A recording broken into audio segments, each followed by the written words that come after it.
Hi everyone, welcome to another episode of our wellness webinars entitled The Chef and the Nutritionist. We are excited to be back here for episode 3. We're really squeezing these in, aren't we, Zara? Getting through these, and we've got lots of topics. We've got so much that we want to tell you. Sometimes it's overwhelming, but today we are going to talk about one of the macronutrients, and that is protein. So we've got lots of little snippets that we want to share with you about protein, but I guess, so I'm just going to start talking about the biological and the physiological side of why we need protein. And I mean, I suppose most people understand that you need it for muscle contraction, we need it for our blood to clot and our eyes to see. And of course, we need it for the amino acids, because that's pretty much what protein is, right?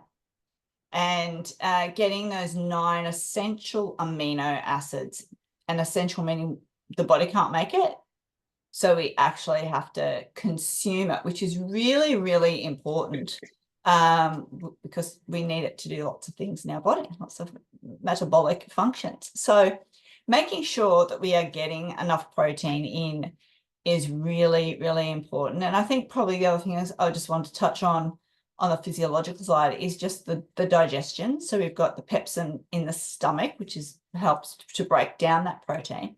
And then it will move into the small intestine, like my movements, move through the digestive tract into the small intestine. Dance. Yeah, it is. It's like the protein dance, the digestion dance. Maybe we could start a whole new TikTok thing around the digestion dance. And into the small intestine for peptidase. I was just saying to Zara before we started, tell I've had coffee today. So peptidase is in the small intestine, and it's important to help break down those proteins. And of course, when I talk about metabolic functions in the body, apart from helping us with our muscles contracting and our blood clotting, all very important things, mind you, and our eyes, they need to be able to see, because coming from our leucine from the essential aminos for our eyes. But, you know, it's also really important for insulin and fluid balance. And one question I guess I hear a lot is, well, if you're on a vegetarian or a vegan diet, where are you getting your protein? In fact, can you believe the other day, probably can, the other day I was at the markets and I was talking to the fishmonger, and this guy was overhearing what we were talking about, and he's going, oh, you've got a plant-based diet. Man, you must be feeling really weak. Like, I just don't understand how you can just have a diet without protein and you just feel like going, okay. All right. So I thought, let's bring some chefiness into protein, and let's talk a little bit about uh, animal-based proteins to start with, and the topic of denaturation, or the breaking down of protein. And what I really want to talk about with you is some of the bacteria that's associated with animal-based proteins, because I think it's really important that we touch on that and how to look after our meat properly if we are eating meat in the home. So over to you, my friend. Thanks for having me. Hi, everyone. Lovely to be here today. So proteins are super important. I love this topic, proteins. Essential for our bodies, the most important macronutrient that we need. We do have some amazing sources from our foods to gather proteins, meat products, eggs, soy, and quinoa. But we do, and not many people know this, we do have a lot of fruits and vegetables that have small amounts of protein. So if you're eating a wide variety of fruits and veggies every day, you're getting those proteins that you need. Yeah, especially those legumes. Yeah, yeah, absolutely. Pack in our proteins through our legumes. Yeah, yeah. So with our meat, there is a desaturation process that we go through, especially in the kitchen. So when we're cooking a piece of steak, say, we tend to bring it out of the fridge and bring it to room temperature, and this allows all the proteins to relax and keep their structural form. So if you're bringing a steak straight out of the fridge, straight into your pan, all those proteins in the steak are going to break and break down, and you're not going to get the quality of the nutrients or all the nutrients, if you say that. So yeah, that desaturation process is really important, but then there's the risk of, the time that you have it out, the temperature that you have it out. So you don't want the kitchen to be too hot. But there's also that time limit as well. So to avoid those bacteria such as E. coli, salmonella, what are those other ones, Fee? Help me out here. The I was going to talk about listeria, but that's more the listeria. greens, but there is some Yeah, listeria. But yes, some really yeah. nasty bugs, hey, There that is some can be really nasty associated bugs. with your Yeah, food prep. yeah. And of course, you're not talking about bringing chicken out and letting it get to room temperature, are we? No, chicken. I actually am very fearful of chicken. Sorry if for your chicken lovers out there, but chicken is very high in salmonella bacteria. If it is left out for just a short amount of time, that bacteria is just going to start growing and growing and growing. So Yeah, it is for wise sure. to cook chicken straight out of the fridge.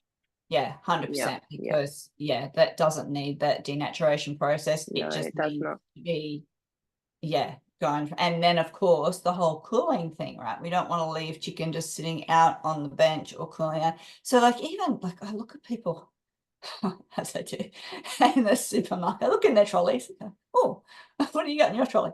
But the whole idea of having the hot chicken right at the entrance of Woolworths or Coles or the supermarket where you walk in where the fruit and veg is, and you just think, man, that is the last place you really want to have your cooked chicken, hey? Because you're taking it out of the heat, you're putting it into your trolley, you're walking around for 45 minutes, maybe longer if you've got the kids with you.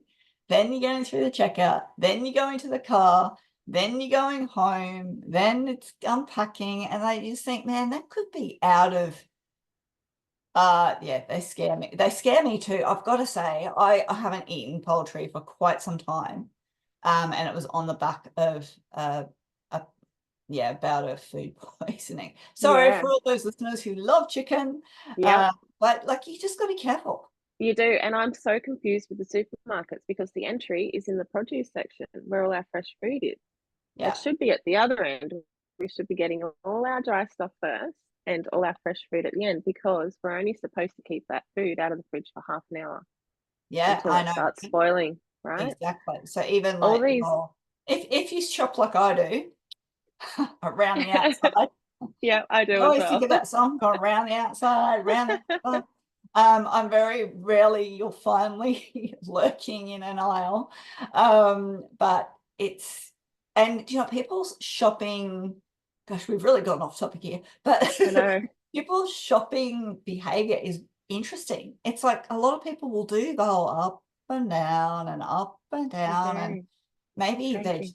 it's their mental mindfulness of getting out of the house and away from other distractions, and It's their time. that's Yeah. how they meditate. But I mean, I could be even worse. But it's that whole pick up the hot chicken in the Mm, first minute, because that's where they are at the yep. entrance to the shops, and then you're just sitting in your trolley for Yeah. hours. Well, could be hours. Yep. Yeah. Anyway, we digress. However, the point, I guess, is around that, making sure that we're looking after our proteins Yeah. and treating them right so that our gut. Keeping them at the right temperature to be safe for your body because you can really get sick. You really can. Yeah, I know. I have Yeah. been. I've had I've it. heard I've heard of cases years ago. It was on the news and it was this young boy that ate chicken and it wasn't cooked properly and he was in hospital and was Yeah, yeah, can be he was fatal. in a coma. Yeah, Yeah, yeah, he was can be really, fatal. really, really bad. So So yes, again, we're not here to mm, scare you today, but we do want to make you aware of, because sometimes we can just get into la la land in our thing and not give too much thoughts to it. And mm, people say, oh yeah, I've got a gut steel. You go, yeah, you actually don't. That's not true. no. Um, but yeah, that'd get me started into the whole thing about microbes. Yeah. We don't need to go down that path today. Let's talk a little bit more into other sources of protein. And you've touched on those earlier in this session around some plant-based proteins. As a chef, what is your favorite legume to work with and why? And do you use canned or do you use dry legumes? Let's talk about that. Or both. I love a good old 4-bean mix. Yep. Out of the can. You can use them out of the packet, but it's a longer process. So you have to soak your beans in water overnight, salty brine, and the next day cook them. It is much nicer. It's, you're making something from scratch. It's satisfying. It's the same. There's not much difference to it. It's just pre-prepared for you. But yeah, I love a good 4-bean mix because it's high in protein. There's 4 different or 5 different types of beans. And it's so versatile. You can make so many things out of it. So yeah, that's one of my favorites. I do love quinoa as well because you can eat it hot or cold. Me too. That's one of my I'm a favorites. huge quinoa fan. Yeah. I love the process of getting the dried beans out of the bean bin at the Whole Food Market. Yeah. I love, checking out the quality and bringing them home and soaking them or putting them in my glass jars. And they're like my little friends. I know I'm weird, but it's like, yeah, pantry's full of beans again. But I love the process of soaking them and then slow cooking them, especially with a bit of aromatics in there. Yeah. Especially my black beans. I'm a huge black bean fan and consumer. Yeah. Love them. And having them to sprinkle on your salads or, throw them into your soups or what have you. So what's your favorite legume dish that you like to make? My favorite legume dish. Oh, I like a good old poke bowl for Yep. lunch. A mixture of different different vegetables, roasted veggies with different herbs and spices. And then always a quinoa or a brown rice with wild rice. But yeah, that's probably my favorite. I'm not big on lentils. I think it's a texture thing. Okay. But yeah, I love a good it might have dal in the been winter. mum's. Love it. Love a good Yeah, dal. I don't mind a dal, but yeah, just a little bit. But yeah, Yeah. lentils. I think it was mum's pea and ham soup that turned me off. I'm not sure what it was. I can't do pea and ham Little soup. split pea. Yeah. Yeah. Do you know what else I love about plant-based proteins is the cost? Like you look Yeah. at the price of meat at the moment, and quite frankly, it's out of control. And I think there's a couple of things that kind of push me. I am not vegan. However, I have meat very rarely. And I think probably the reason behind it was number one, personally, I prefer to eat organic meat where possible. And the price, I don't know about where you are down south, but like the price just went through the roof. I remember Yeah. my youngest son who does his own shopping just messaging me going, I like mince is insane. So then you got the whole mum thing, well, why are you eating mince anyway? But I think when you are trying to feed a family, when you look at the versatility of what you can do with legumes and the fact that you are getting those amino acids, let's just go back to that for a second. 9 essential amino acids that I touched on, you have to consume those from food. And guess where they live? They live in the plants. Where do you reckon the cows get them from? They get it from plants that they're eating, or if they're in a feedlot, they're getting from the feedlot that's been filled with grains that have been treated and made sure that they've had those 9 essential amino acids and whatever else they put into there. But it really is about making sure that you're getting those 9 essentials, and getting them from plants is the easiest way to do it. So yeah, definitely a lot of benefits.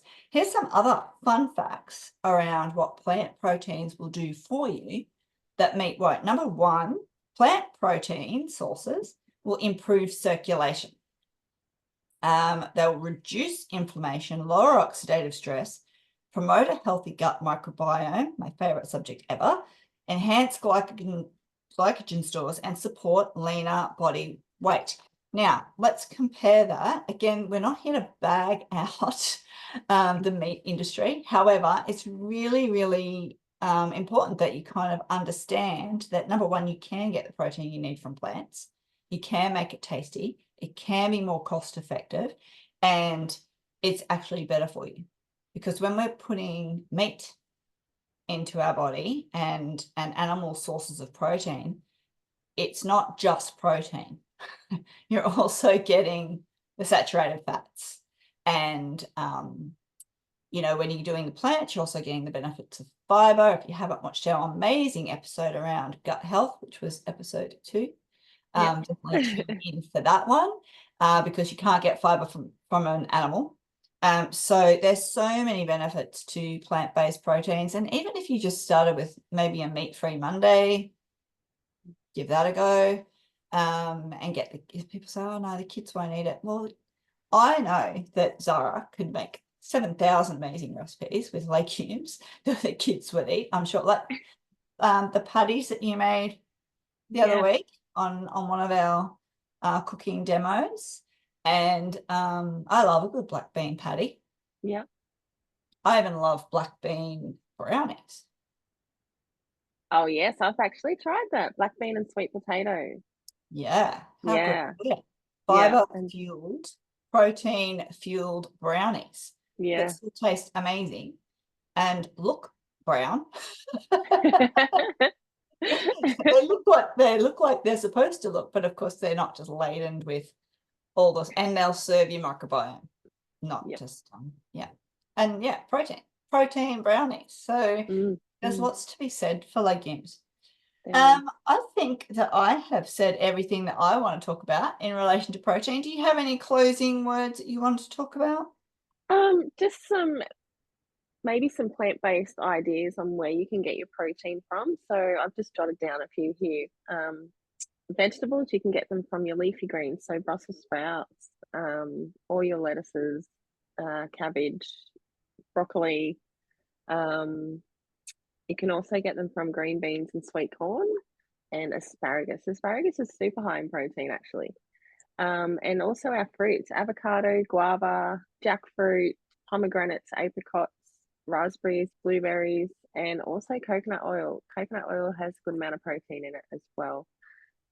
So yeah, that was just a little list of things Lots of for you guys to variety. take away. I know talk about diversity of plants in your diet anyway, but when you're Mm. doing that diversity and getting some legumes in there as well, even chickpeas in a salad, or Yeah, you know, swapping out maybe your tuna salad for a chickpea salad or a 4-bean mixed salad. And you know, I think plenty of ways to improve your gut health, which is systemic to everything else, and getting those good varieties of protein in. And I think too, it's interesting to watch. I don't know whether I would say it's an increase in, but the focus on vegan athletes. Like, there's a lot of them. There's a lot of them out there. yeah, there is. Djokovic is one that comes straight to mind. Tennis. Yep. He's vegan, and like he seems to have enough power behind him. And you know, rhinoceroses also vegan, and elephants. I think the heavyweight champion of the world is vegan too. He is, yeah. What's his name? Patrick something or other. Yeah. I know, big guy. There are so tight. Tia, I think her name is, the world champion surfer. Yep. She's vegan. And so there's a lot to be said for protein. It's important that you are getting those 9 essential amino acids, because without protein, you're not going to function very well. But I think also err on the side of caution about how much protein you are having. We did touch on ketogenesis today, and that's very much around that whole keto protein side of it. But here's the thing, we did talk about fasting in our last episode, and when you're on a fast, you kind of slip into a little bit of ketosis anyway, because your body has to start using the other fuel, other sources. Or you're stored. Yeah, so when you're doing a bit of a fasting protocol, whether it's a 16-8 or whatever, towards the end of those last few hours, particularly if it's a 16-8, you're actually getting your body into a little bit of ketosis. Yeah, That's a whole other subject that I could it talk is. to, Yeah. which we're not going to talk to. And I guess probably two more things I want to touch on. Number one, Australian Guide to Healthy Eating will show you exactly how much protein you need in your diet when you're having a balanced diet.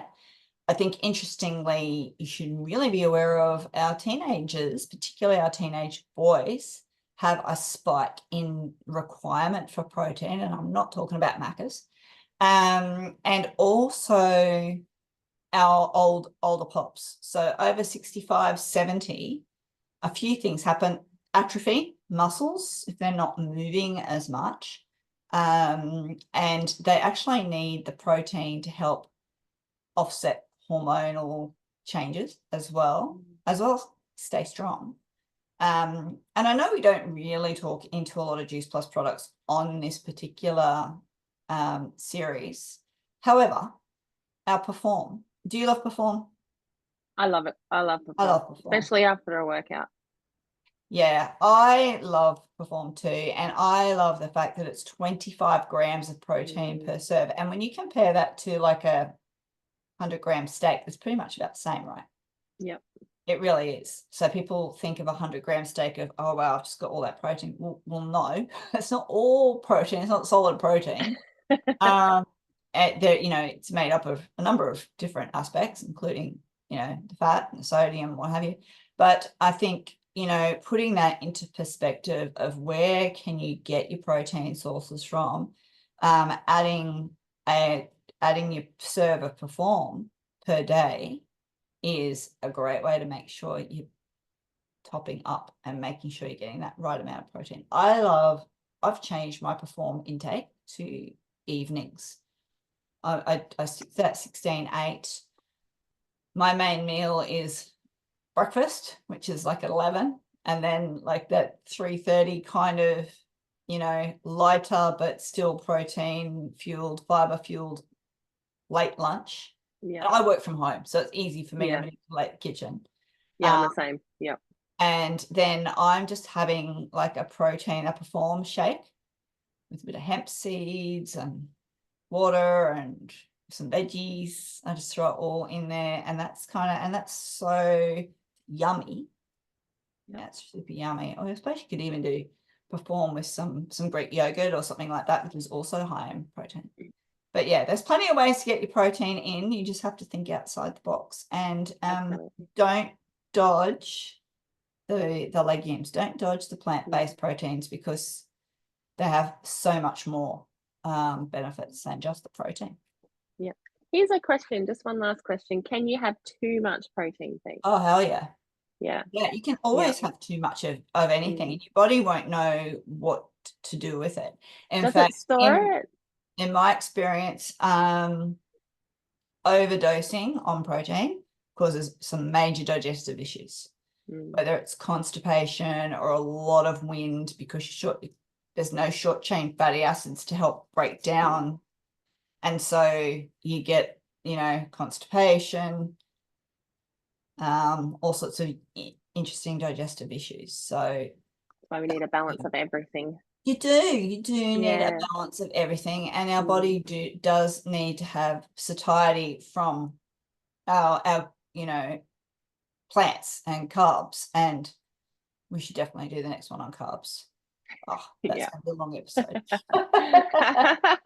So everything in balance, and maybe we can find some yummy plant-based, legume-based recipes to share with you. In fact, if you are using the app, which no doubt you are if you're watching these episodes, drop into your preferences and change it to vegan and have a look at some of the recipes that pop up.